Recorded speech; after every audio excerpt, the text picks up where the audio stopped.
everybody. Welcome to the CoinGeek Weekly Livestream. I am your host, Mr. Kurt Wuckert Jr. Man, I was just telling the guys off air, and like I'm sprinting into the studio after dealing with emergency after emergency after emergency. So it's good to be a father. So hi to the wife and kids. Hope all's well. It's one of those days. Tuesday. It is Tuesday at 2 p.m. Eastern Standard Time, which means be a professional, Kurt.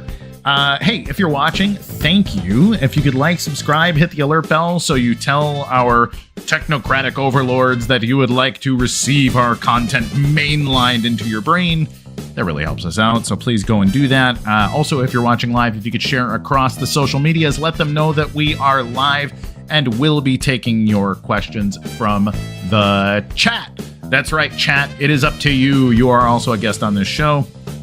Our actual guest, our official guest, is going to be Brendan Lee, who is... it's been a while since he's been on the show, but he's been on once, maybe twice in the past, and I've done a few things with Brendan in media in the past. I've also had a few drinks with Brendan, which is also a good time. So Brendan is and not just good people. Brendan is great people and has a lot to teach us in the space. He's a very clear thinker and an even better communicator, actually. So I'm really excited to talk to Brendan about what he's up to and also just kind of get his commentary on like the meme of the day, sort of Bitcoin zeitgeist stuff, because he's really, really good at sort of breaking down things and giving his analysis in a way that I find valuable. So hopefully you find it valuable too, and you enjoy the show. Also, thank you to our sponsors. We got Rock Wallet and we have Champions TCG. Thank you to both for everything you do. And of course, all the people at CoinGeek who make this happen. Most notably on the keyboards and the spinners and the doing the thing, we got it, Mr. Alex Vidal. That's right. The show is produced entirely from sunny South Florida. And about CoinGeek, I wrote an article today, and actually I expect to have a pretty good conversation about this with Brendan, because he has been writing about reserve assets in Bitcoin and stuff as well. So it should be a good one. But I basically wrote about how if you check my pinned post on X, or if you follow me on Facebook or some of the other places where this stuff happens, there's a really interesting situation where everybody's acting like a reserve asset is going to be the thing that makes the world a better place, like gets rid of inflation, stops the problems of fiat, like kills fractional reserve lending. And to which I say, no, actually, you have to have a reserve asset from which to inflate, fractionally lend, and do all the other malfeasances. You kind of can't have a fiat that arises without a basis of a reserve asset. And even now, with the petrodollar, the reserve asset of the dollar is sort of the full faith and credit of the United States, which actually means we will send the Marine Corps up your ass if you want to fight against us. So it's one of those things that I don't think it's the good thing that we all want it to be. I do appreciate, however, the passion coming from guys like Dennis Porter, Satoshi Action Fund, some of these things to reach out, try to educate people about Bitcoin infrastructure, Bitcoin in the energy industry. I think these things are generally good. I am not a fan of the Bitcoin, BTC, or any variant really as a reserve asset in and of itself. So please read my article. I would really appreciate it. I put a lot of work into these things. I fancy myself something of a decent writer and hopefully an even better thinker. So if you could hop in and read those things, I would appreciate it. And then give feedback. Let me know your thoughts. Am I right? Am I wrong? Am I crazy? Am I handsome or am I hideous? That sort of feedback really gets me going. So we are going to play an ad and then bring in Brendan. We're going to talk about all the stuff going on in the universe, and then we got the comment of the week, the meme of the day, or I flip that around, meme of the week, comment of the day. You know how it works. So either way, let's play the ad, and we will be right back.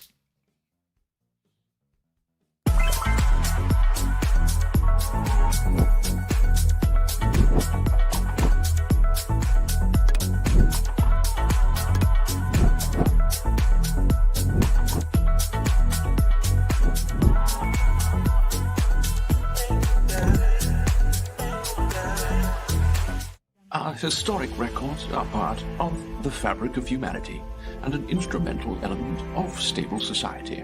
Information accessibility is a key driver of human wealth and prosperity, and the BSV blockchain represents a great leap forward in how that information is recorded, managed, and shared. With Elas, create private permissioned ledgers for your information. Modular, scalable technology for the next information age. Elas. Gallop ahead. Hello, Mr. Lee. How are you, sir? Hey, Kurt, how are you? I'm doing quite well, man. Is it 2 a.m. or something for you? No, nothing quite so ridiculous. It's 5 a.m. Well, So actually, you can see in the window behind me, the sun is out, the birds are singing. All right. It's not so bad. That's still pretty early. I appreciate your commitment to being a guest here. Oh, that's okay. I've done a lot of 5 a.m.s before. Yeah, no. 5 a.m. is pretty good.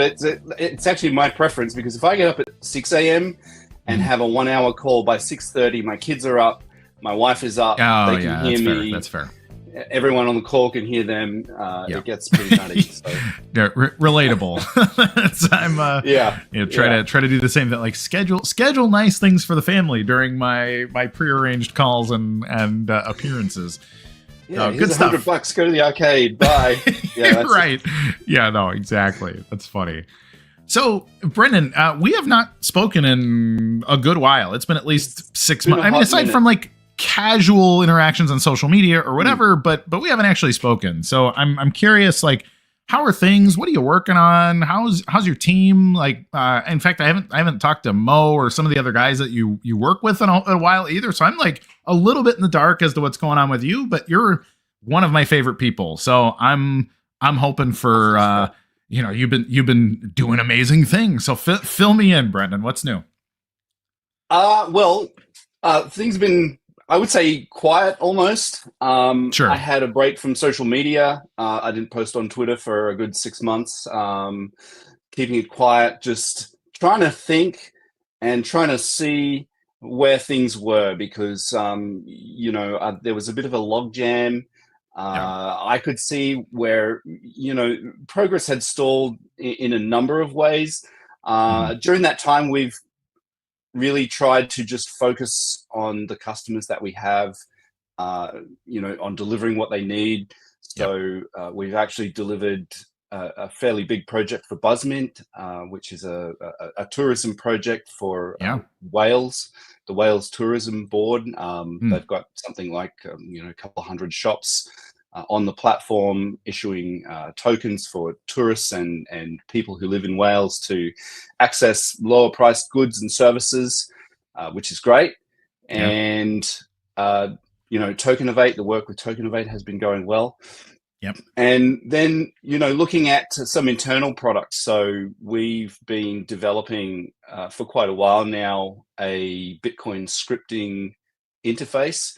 So I started out developing Bitcoin script in Excel spreadsheets, literally just sticking opcodes together in Excel. And we've really been making big strides in transitioning that from a manual kind of do-it-yourself interface that sort of produces transactions which are valid, and we've been able to demonstrate pretty great technology with that, to a fully fledged development interface that allows you to create Bitcoin script macros, pull them into transactions, really shorten the script.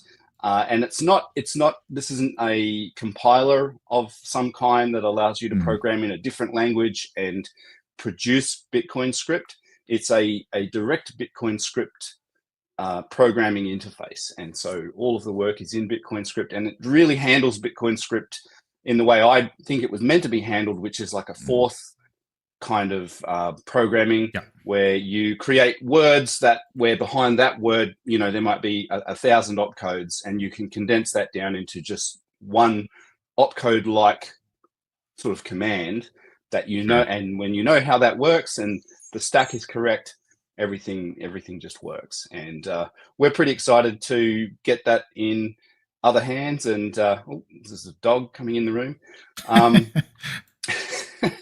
It's good luck, that's I think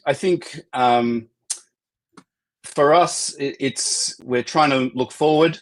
There's a lot of stuff happening in the world right now, which is very exciting. I'm one of the few people in Australia who is very excited by the outcome of the election. And it's crazy. I would say probably 90% of people in Australia were gunning for Kamala. Really? I'm kind of surprised to hear that. I feel like Australia gets the reputation that you're like the Florida of the UK or something like that. And I would love that to be true. Interesting.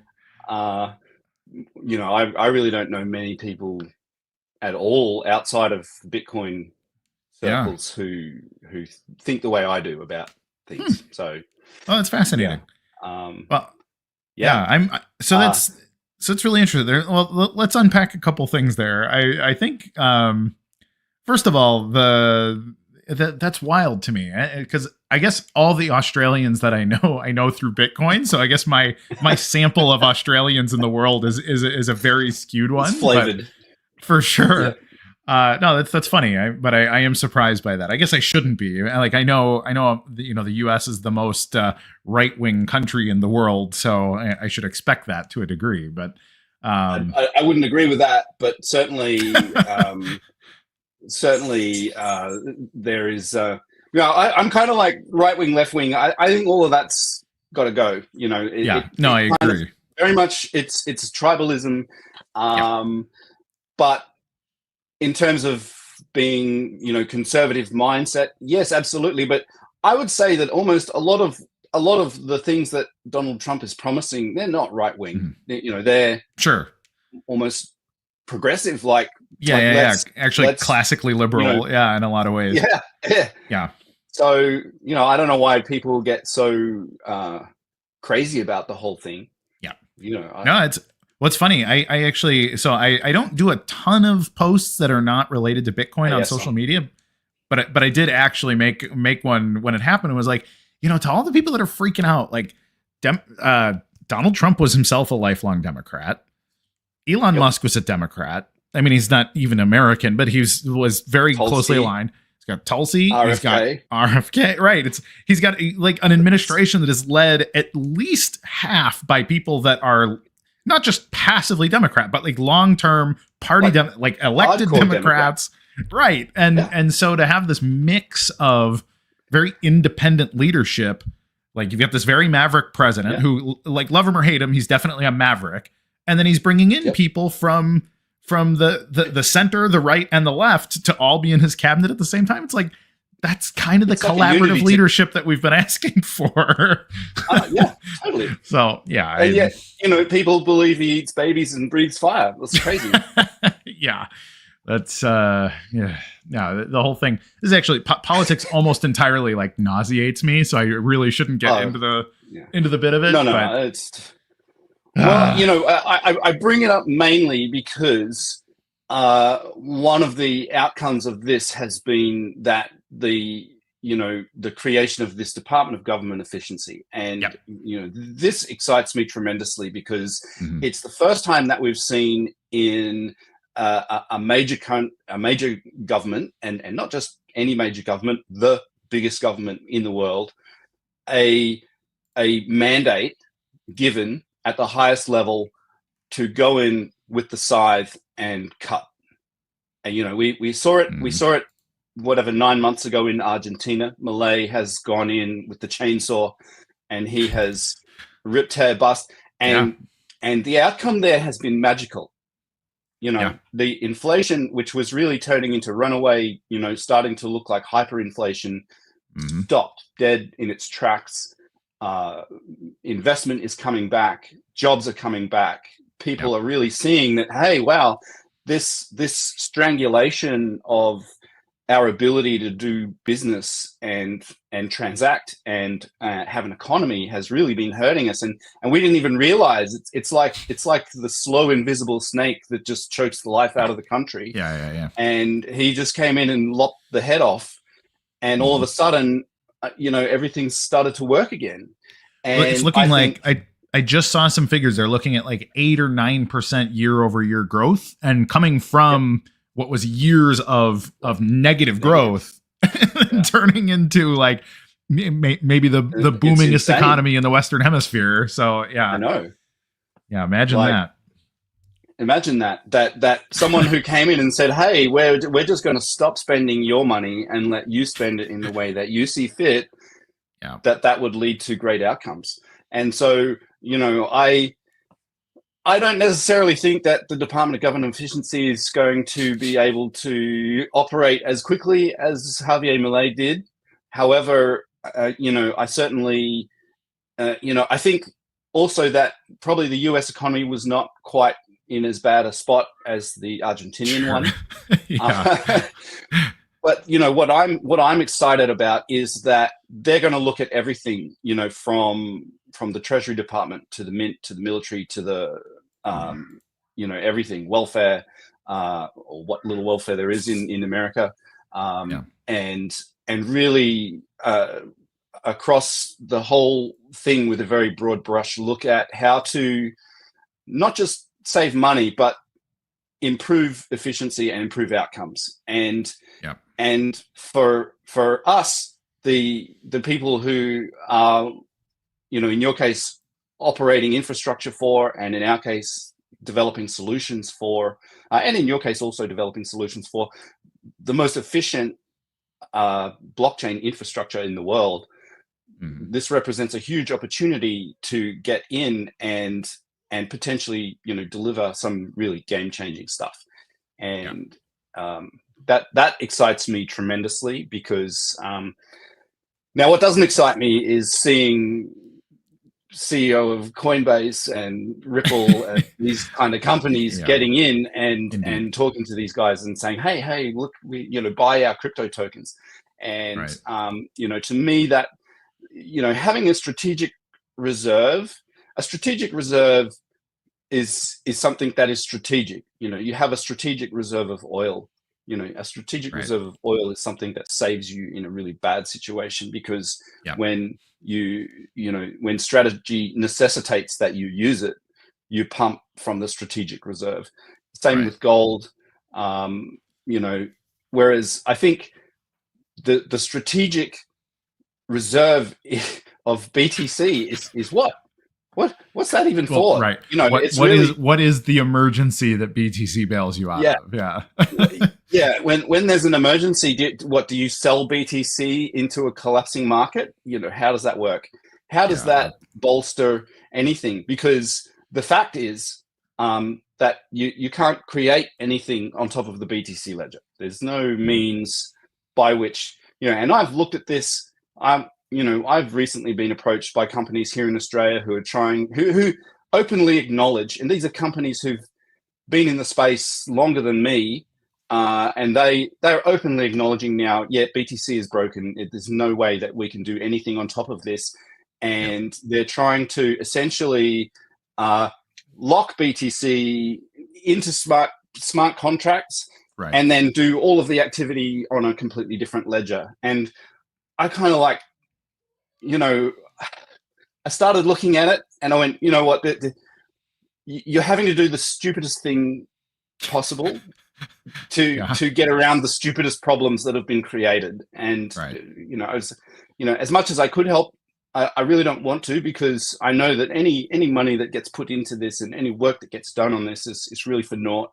because, this whole thing is just an edifice built on sand of the crumbliest, most non-foundational type. No, it's such a wild situation. And we talked about this on Spaces on Friday. Gavin Mell had me on his show, and we were talking a little bit about like network effect and some of these things, and it's the weirdest thing that, like, you get liquidity that piles into a place, and it's like you cannot break the lizard brain part of people away from that liquidity. And like, I get it. On the one hand, like, yes, you want to be able to sell your coins, and like there are some very practical reasons why that makes sense.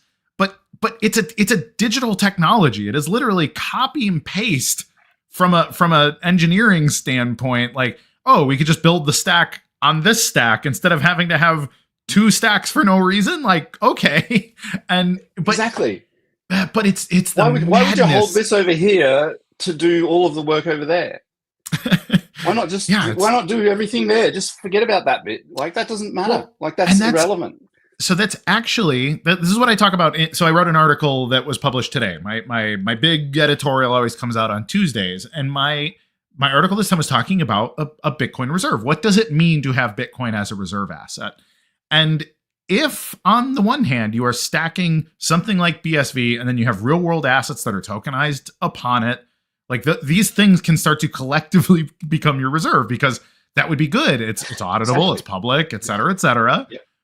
But when you take something like BTC and you're keeping it in a custodial something, and then you're ultimately like, you're not going to issue your CBDC or anything else on BTC. So now you just have a pile over here that's a little bit. This is your trust me, bro pile, which is exactly what we have right now with Fort Knox and the Federal Reserve.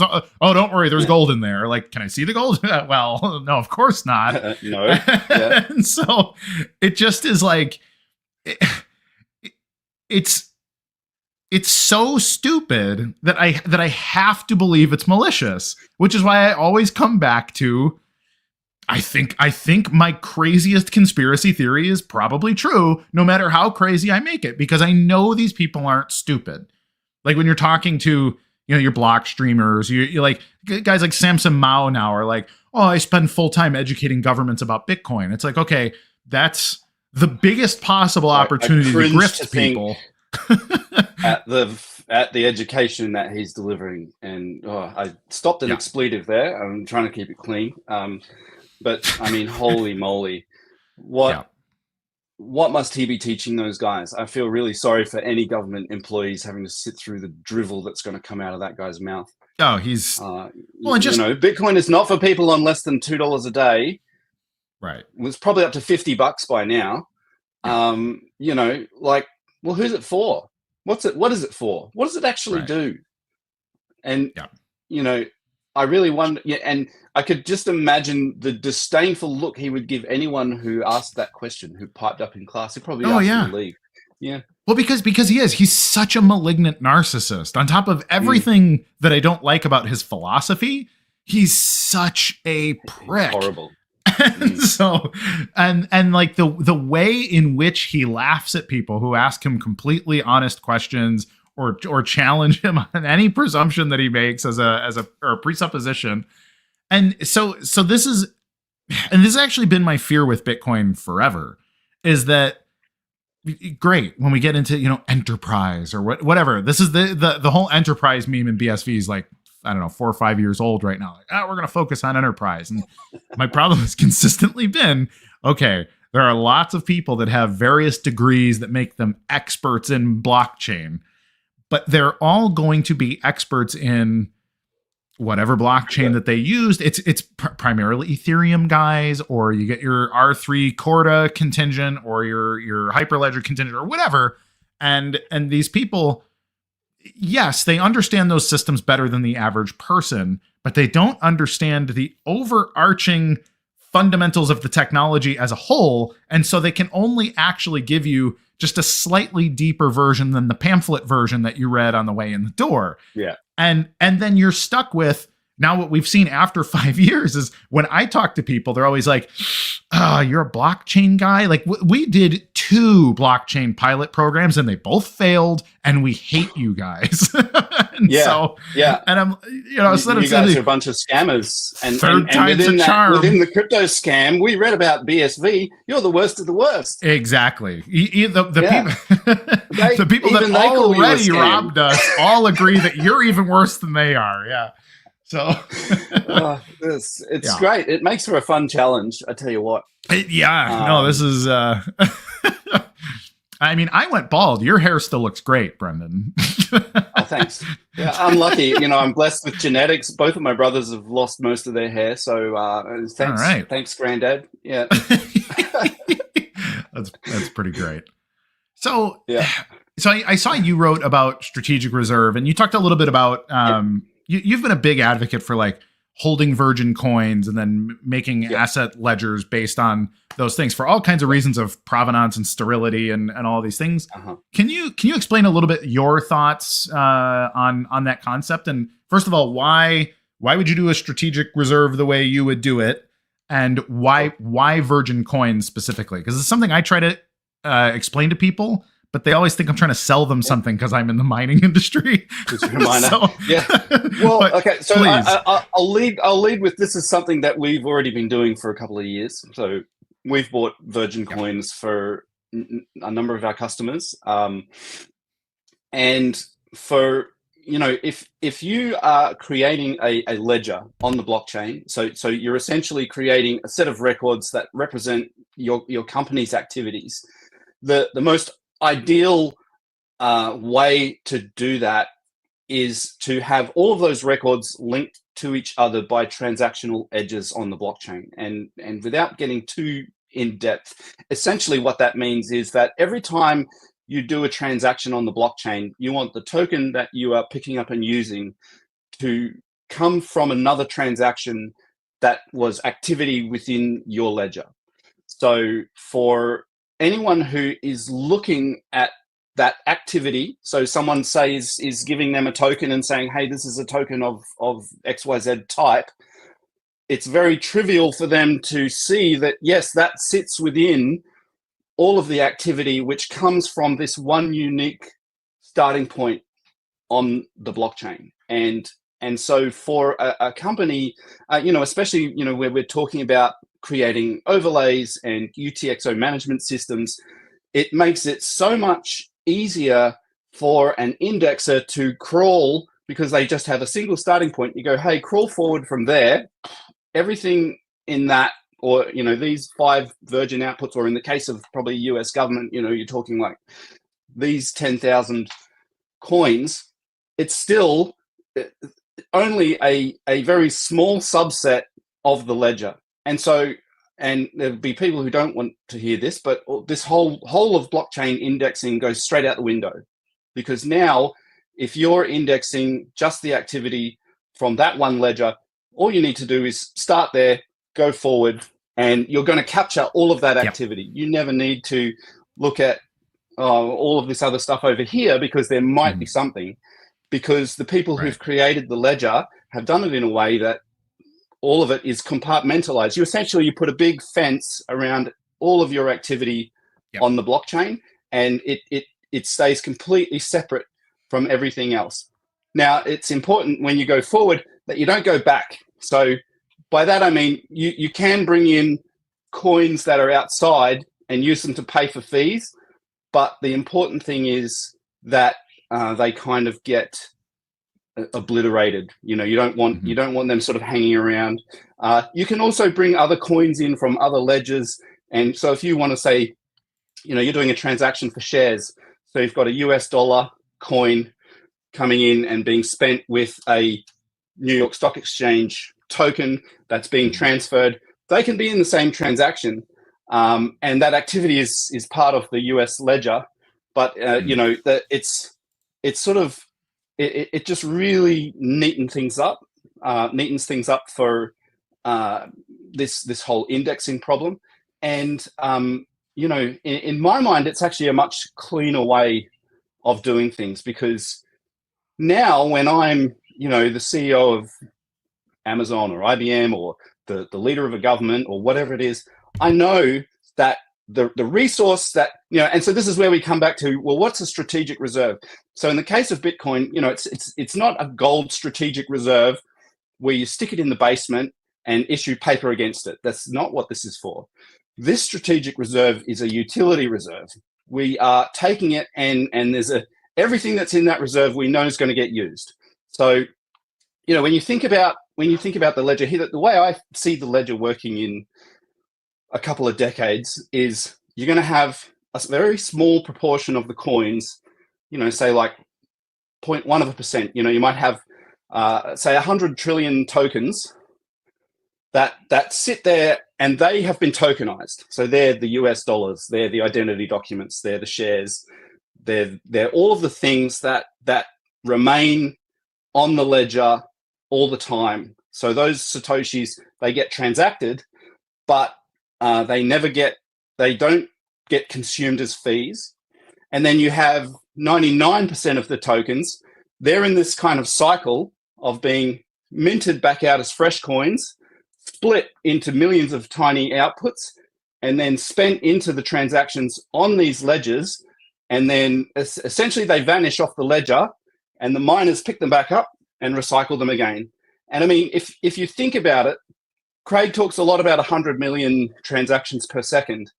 And it's interesting that he picked that number. It's a nice round number, but it's also the point at which 100% of the BSV coin supply. So if we say we're paying 1 Satoshi in transaction fees per transaction at 100 million transactions per second, we need 21 million BSV every year to be consumed in transaction fees.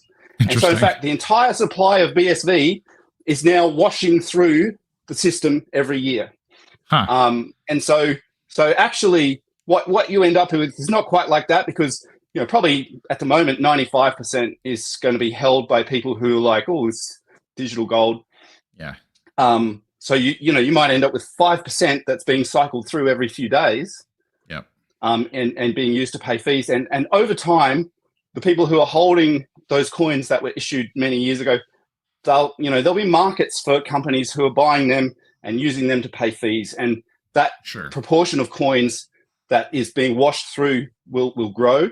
And, as we surpass 100 million transactions per second and get up into the several hundreds, the billions of transactions per second, we're going to need that wash is going to increase in speed. You're going to have, I don't know that there'll ever be a point where you'll be cycling 21 million coins per day, but certainly per month, I think that's feasible.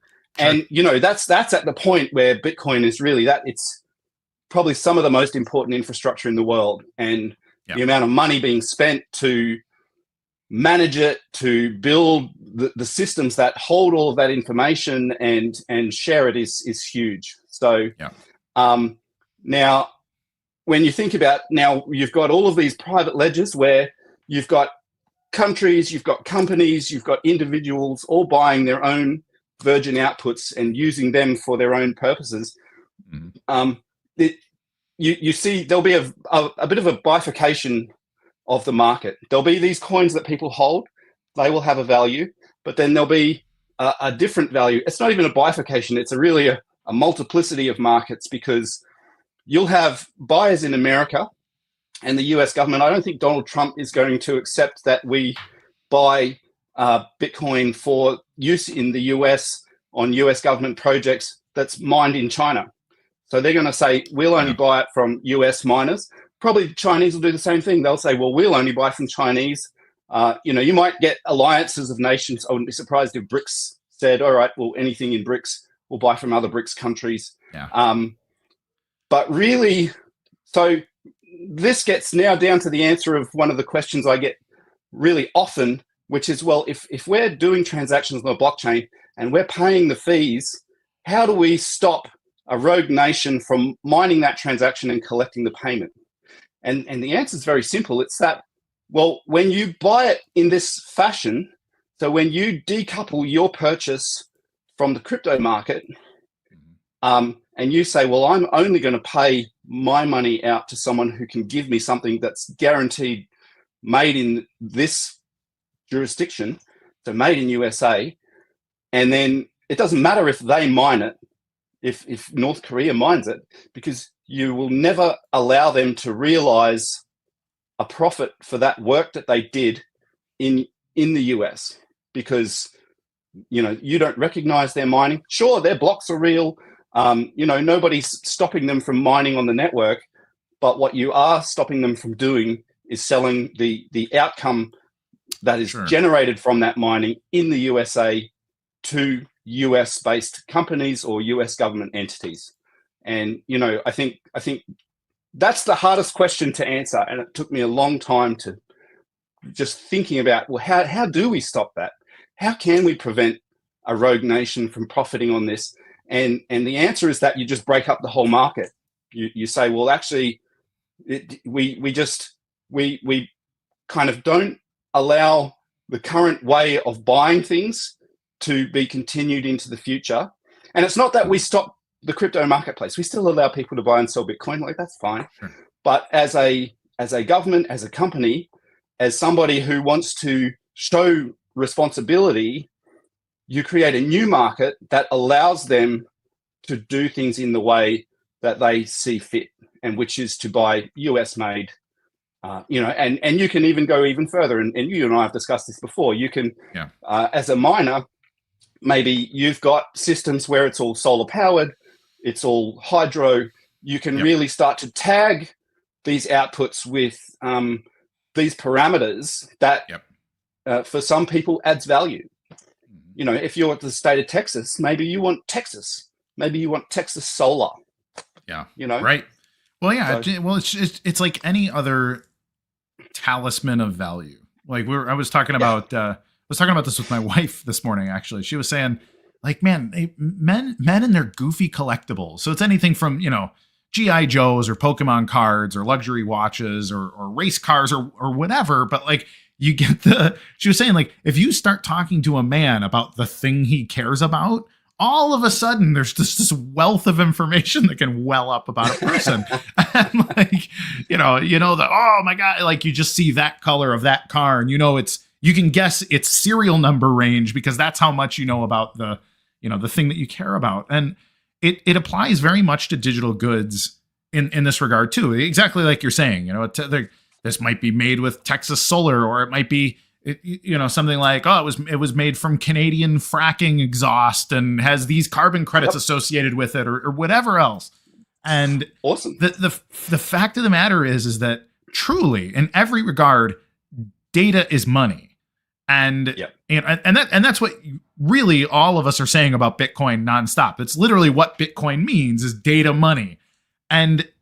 But that data isn't just the digital data. It's also the provenance that you can attach to it, even outside of the same thing. Like you get collectors who, the manufacturer of thing didn't see it as so important, but you get the collectors who are like, ooh, this one's like a Mark III, whatever. And that's a designation that the collector has created because of some color variance or some whatever that happened on their thing. But it's the same thing with Bitcoin.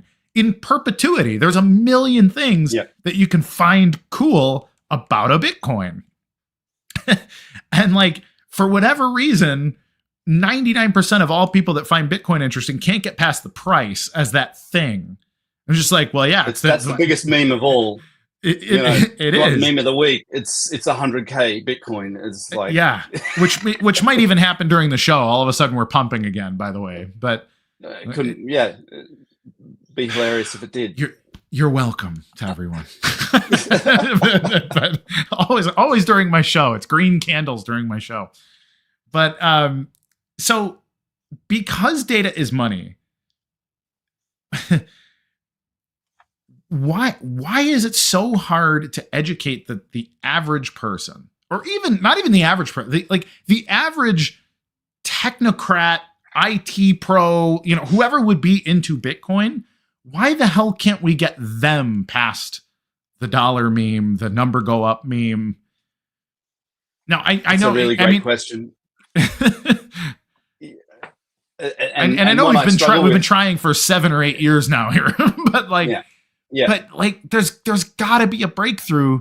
And I don't want to be the guy who's like, well, I think the way Craig would treat it is it'll all work out when, BTC goes to 0 and the bad guys all end up in prison. And I agree that is a solution to, I guess you got to pull your head out of the sand. But I would love for there to be a way to just penetrate the zeitgeist without killing it, basically, is my idea.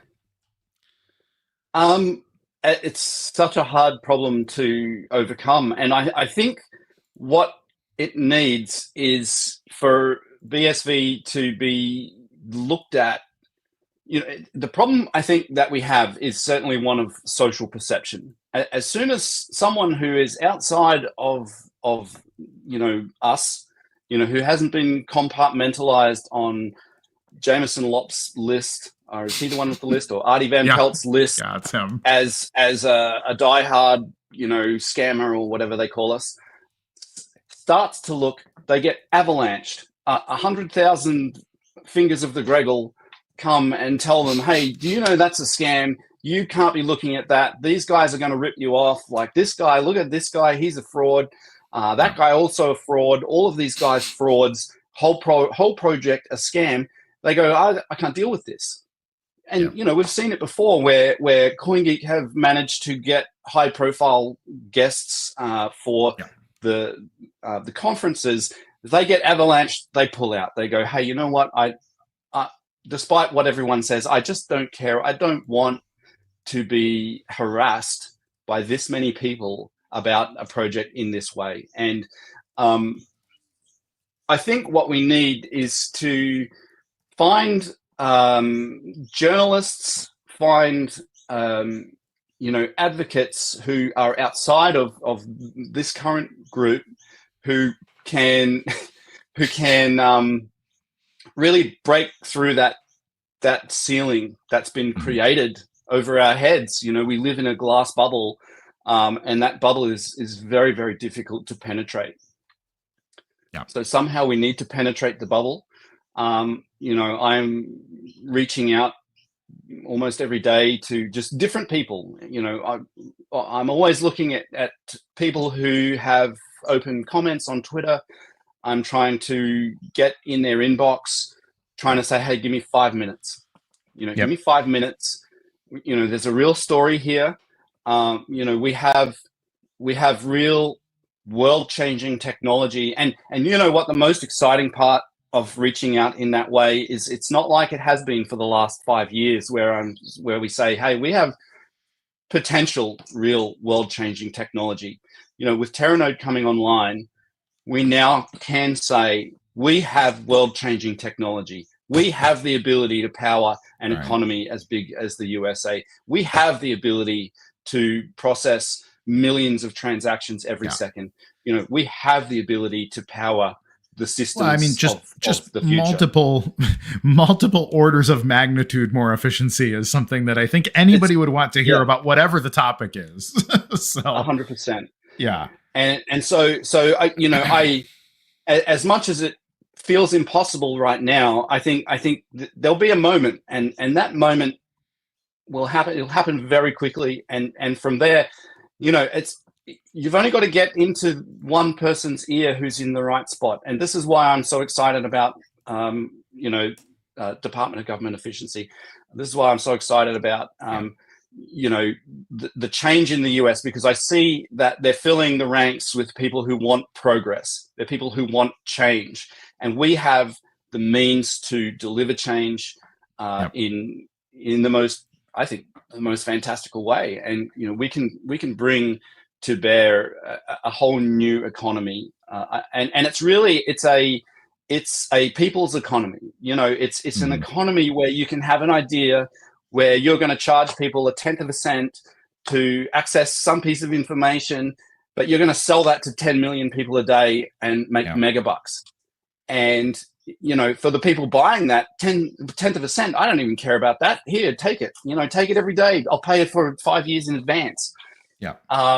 And so we have the opportunity to really change the outcome for hundreds of thousands, millions of people, and to make everything work much more efficiently and much better. So I'm excited. There's a real I can smell blood in the air. I feel like the one good outcome, if they start looking deeply into these crypto projects, which they're going to have to do if they are seriously considering using them, they're going to see very quickly they're not built for big time. They're not built to handle the load they need to handle. They're hobby projects. They're hobby projects. They run out of a garage. And really, by buying into the token, that all the US government is doing is enriching the people that created it, but who can't actually deliver anything useful. Yeah. No, good point. Let's take a quick breather. We're going to do the meme of the week and then come back with we got a bunch of questions for you in the chat. So hopefully we can get through them before the top of the hour. So we'll be right back. Perfect. And now it's time for the meme of the week.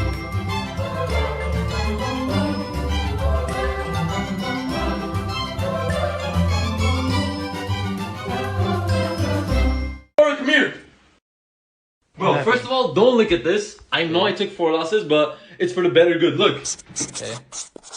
Reality is I suck. Yeah, I can Since I suck, I just have to do the opposite of my analysis. Wait. Bro. Then you win. Easy money. Easy money.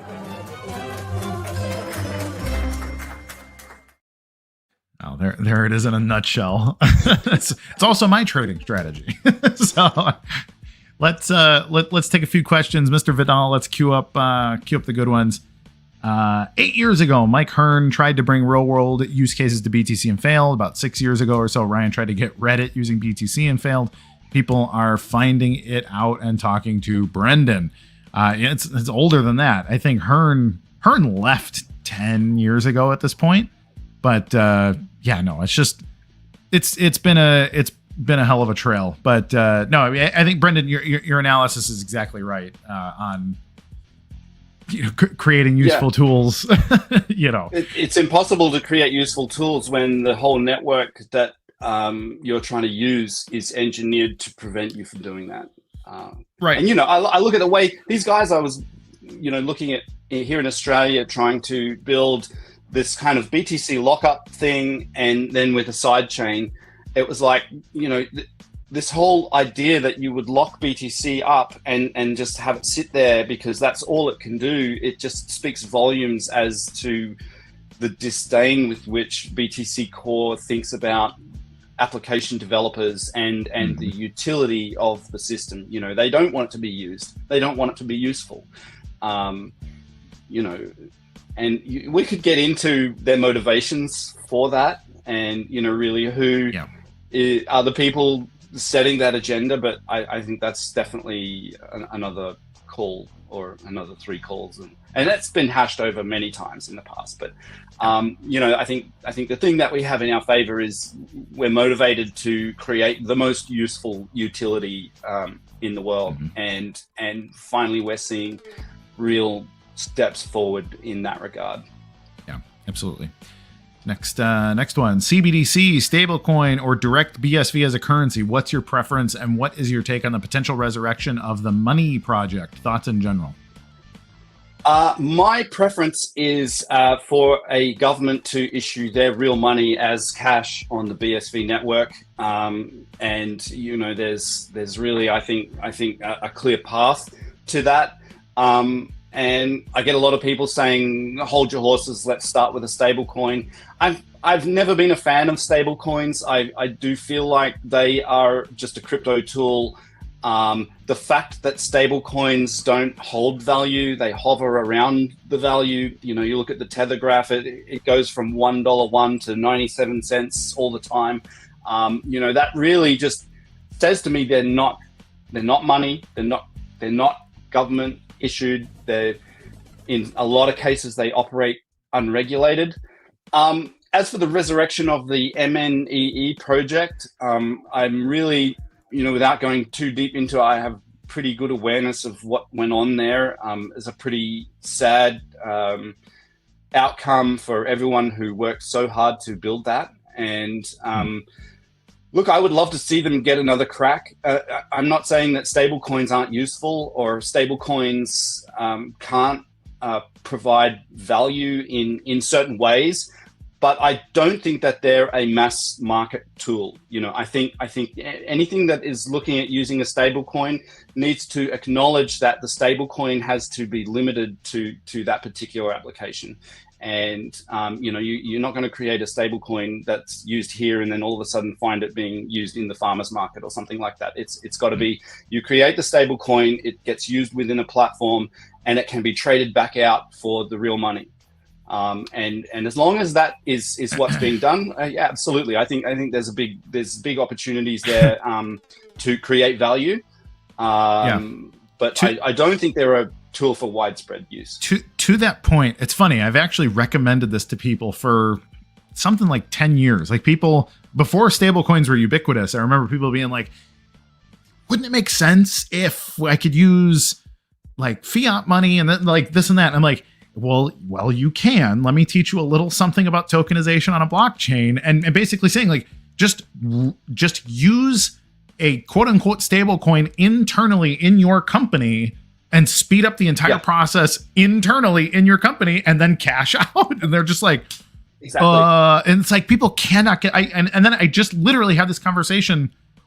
What is today? Tuesday. So like 10 days ago with another guy who was trying to come up with, well, my customers want to use fiat, but I have this Bitcoin idea and this and I'm like, all right, I'm going to say it again. Like just issue the stable coins that you want in your internal. It's your company. Just treat it like your company's treasury.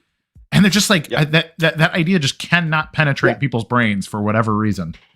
So I don't know. It's frustrating because, you know, we get companies all the time and they're like, oh yeah, we want people to be able to buy and sell the products within our platform and, you know, sell it for 1 cent. And it's like, well, the only way that you can do that is by creating your own little internal money token, which is representative of dollars and cents. And then you allow people to buy and sell unlimited, you know, an unlimited amount within the platform.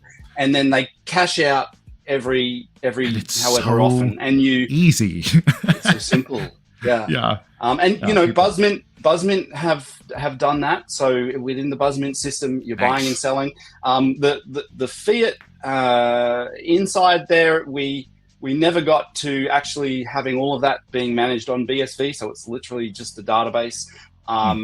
You know, I think that's certainly when a big project comes along that's doing thousands of transactions a day or even more, you know, that's when we would come back and look at that. But for the size of the project at the time, it was a pretty big engineering effort for really quite minimal value.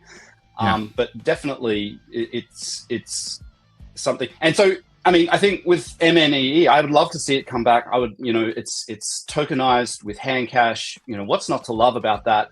And I think if they do it right, it should be something that, you know, if you're developing a platform and you need that stable coin, you can go to them and say, hey, I want to integrate MNEE. And so MNEE can now start being used here and it can start being used there. And that doesn't necessarily mean that you can send MNEE from here to there.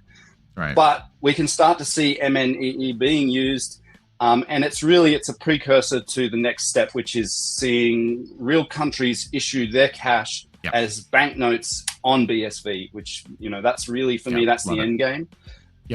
Well, it's a good test case. If it can be done well, then it can be like, here's the pamphlet on this.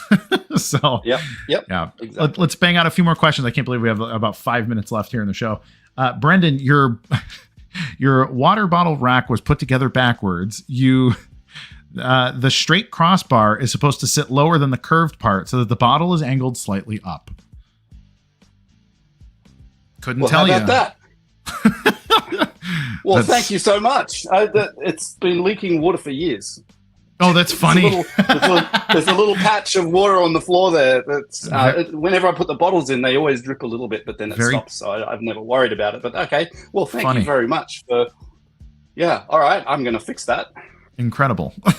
saving people from the real horrors here on the CoinGeek Weekly Livestream. That's it. Let's see. Question: are the surge in transactions due to more testing? I don't know. I've noticed it's not. I wouldn't call it like a crazy surge. It doesn't seem like enough to be like a test to me. But I don't know. I haven't heard of any projects, you know, that would create that traffic organically. It would be amazing if it was organic. To be honest, I haven't looked too much into it to know what it is about. My guess is that it's testing, but you know, if it is someone generating millions of real world transactions every day, that would be very exciting. No, I mean, they seem very benign to me. I basically just noticed the last few days, like block sizes ticked up, but haven't really looked either. So I don't know. Robin Smith question: can you image I think he means imagine, a systemic level event which might be able to trigger BSV adoption wholesale. It would have to be a big national, maybe global event. So this is my question. Like, if you had a magic wand and $1 billion, how do you make this happen, Brendan? I think it's going to be a government adoption event. It's going to be that the government comes and looks and where we get treated as an honest competitor and then recognized as the prime solution because of our technical prowess and ability to undertake the scale of transactions needed to be to handle a large country, the demands of whatever it is they're trying to do, be it a share market or a cash system or identity. There's a whole host of I've always thought it'd be one of three things. It would either be a CBDC or some kind of digital fiat token. It would be some kind of national identity or document management related to identity system, or it would be like a security, basically like generating a botnet for the sake of cybersecurity. With those are the three things that I think kind of make the most basic sense, or something along those lines. But I've been wrong shout before. out to Brian Doherty. He's been running CertiHash for a couple of years now and generated two plus years now. Several million security events captured on the blockchain. So that's great progress and real world. And I agree. I think something like that, where you're capturing compute events, data entry events, that's going to generate the massive traffic. Absolutely. Easy. No, it makes a lot of sense to me. Question: why would anyone in their right mind spend a coin that will be worth substantially more tomorrow? Isn't price growth actually working against us instead of for us? Mr. Lee? Well, I get. I think back to when I was holding BSV at $1,000, and I wish I had spent it back then. And so to me, you can never know what's going to happen tomorrow. And realistically, in these types of government projects, the way that the BSV is going to be used is not as a value carrier. You're not going to be holding it because it's BSV. You're going to be holding it because it's an infinitesimally small amount of BSV that represents something worth a lot more. And so, looking 10, 20, 50, 100 years into the future, the amount of value that's going to be carried on the BSV network is going to be 100 times more, 1,000 times more than the value of every Satoshi combined. Honestly, I'm not a price guy. I couldn't give a crap about the price. I never advise people to buy BSV unless they have a real use for it. And the whole way that I came to the conclusion that we must buy these fresh outputs was looking at, well, what do we need to buy when we are making a utility platform, and why? What is the reasoning behind doing it in that way? And then really, unfortunately for everyone who holds, sorry, that's my normal wake up alarm. It really means that the price of the BSV that you've been holding for years is going to become somewhat irrelevant to what governments and everyone is buying. There will still be a market, and I think people will still hold it, but really, I don't know. I'm not a price guy. Don't know. So many people want to be macroeconomists when it comes to this stuff, and I always just think the reason tokens exist in the first place is because the base asset is supposed to be highly valuable, but it's again like this, the reserve and all these things. But if you do a reserve right, which is how I think, and really it's a lot what you described too. Like, you create a private ledger in the system that is doing all these utilitarian things, and you're using your coins in a churn. You're not just you're not just blasting them away. You're churning them. You're giving them circulation, which gives the system value, and you're providing value to your customers in the use of the ledger. It's just I don't know. It's like it doesn't seem like an extrapolation that should be too hard for people to understand, but it's definitely too hard for a lot of people to understand. So yeah, it's sure. it's a real struggle. I think, do we have one more question, Mr. Vidal? Why? Oh, here we go. Why is blockchain needed for IoT? I can answer this one. Okay. Go for it. Do it. IoT, really, so what we're talking about here is small devices out in the real world.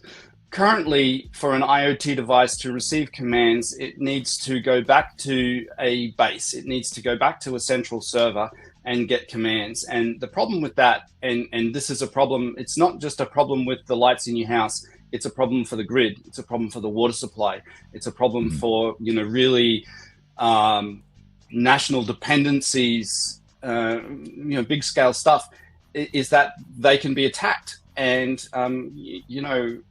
I've heard some pretty scary stories from people who really know what they're talking about just how vulnerable these systems are to being compromised. Now, if you have IoT devices who are now attached to a blockchain, what you are able to do is you're able to send a command to those IoT devices by making a transaction on the ledger.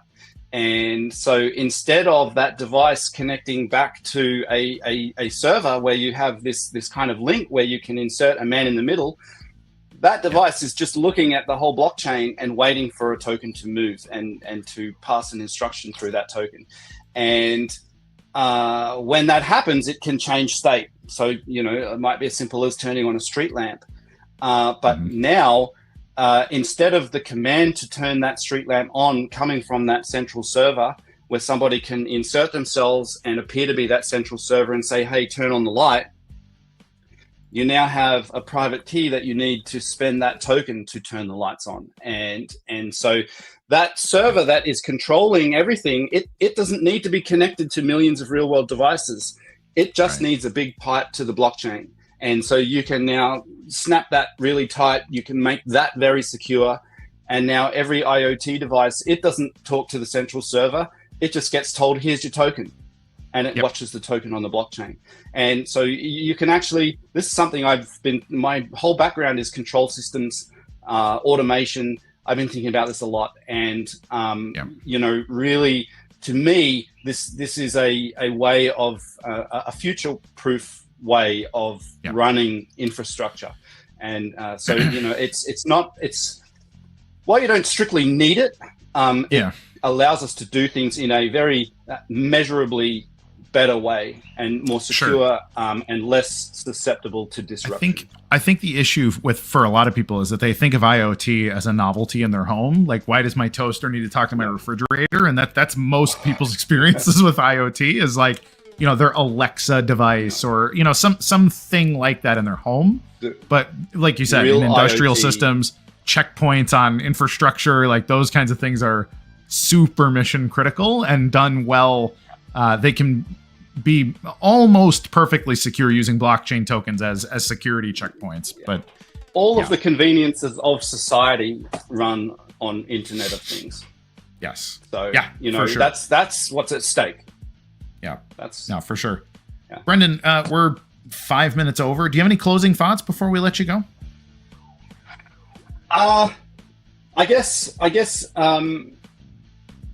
would be that the future is bright. Look, I know as much as anyone, it's been really tough. I've had very, very dark days. It's same. What can I say? It's hard sometimes to even get out of bed, and you just want to curl up in a ball and wonder why things are the way they are. But this is a fight, and we've got to just keep our fists in the air, and there's the opening will come, and I think once the dam breaks, it's broken forever, and it will be impossible once we have shown to credible audiences what we've been building and what's possible, then it's all over. This is it. And what's funny is it's not going to be that BTC will crash and then we will succeed. I think it will be we will succeed and then BTC will crash, because people will all of a sudden recognize that, it'll be like, for me, it was a moment. Like, I remember I got a chill down my spine when I realized BCH is Bitcoin. BTC is fake. Like, this doesn't work. There's nothing here. This is just a big, empty nothing. And I think there'll be a moment where that chill goes through the spine of millions of people at once, and then that is the moment. And I don't think it's far off. I love it. Brendan, thank you so much. Really good to catch up. We'll talk soon. Hopefully we can have a drink together somewhere, sometime in 2025. I would love that. That would be amazing. Sounds good. Take care, my friend. All right. You too, mate. All right. Bye-bye. All right. So let's cut to the comment of the day.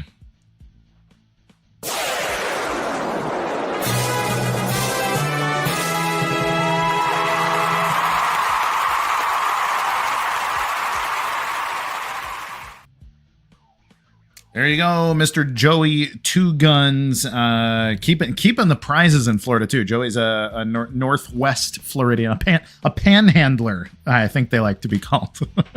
No, probably not. But Joey, please reach out to the Real CoinGeek account on X, and we will get you your prize, courtesy of Champions TCG, the greatest card game on any network at all, and it just so happens to be on BSV. So everybody, I want to check my private chat momentarily. Okay, there we go. We're good. Everybody, thank you so much for your time. Thank you for your questions, comments, blessings, cursings, grapes, gripes, gropes, all the things that you love and hate about me. Hi to everyone who watches because they love me, and hello to everyone who watches me because they hate me. You make my day a little bit brighter in most circumstances. So please like, subscribe, hit the alert bell, share to your friends, and do not forget to be good to each other. I keep trying to express it. I get the people that just, it makes them want to be mean. There's been so many people that just want to be mean all day. I shared a post about Roger Ver today. Does Roger deserve to die in prison because of his tax malfeasances? I don't think that he does. To me, it's like, I can argue with Roger all day about all kinds of things, about Bitcoin and politics, worldview and whatever. But I don't want him to die in prison because we disagree about these things. And so, but I'm getting BSVers who are like, he stabbed Bitcoin in the back, he stabbed BSV in the back, and like basically like send the javelin through him. And I'm just like, I can't get there. I'm a big fan of righteous anger, and I will do the difficult things when necessary. But my goodness, can we have a little bit of like respect and solemnity? I often will criticize people on X when we're arguing, the really toxic people, and tell them like, you would have loved to have been an executioner, wouldn't you? And they don't seem to understand that I'm not telling them that they would or would not be a good executioner. I'm saying that you want to be an executioner, but in order to be an executioner, you need to have respect for human life. You need to understand that your job is grim and solemn and necessary, but not something to be rejoiceful about. Like, this is not a fun thing to eliminate terrible things from the world. It's an unfortunate and difficult necessity. And if we treat things that way, I think the world might become a better place. So yeah, absolutely. We're seeing quotes like from guys like Zach, like do some good in the world. Like that we want to live in a world where people are excited to be with each other, to engage in commerce, and ultimately to be good to each other as a cornerstone of our lives. So there it is. I'm going to be done on that note. What's up, Brett? Thank you for your delightful comment and your viewership and everything else. So, all right, I'm done. See you next week, everybody.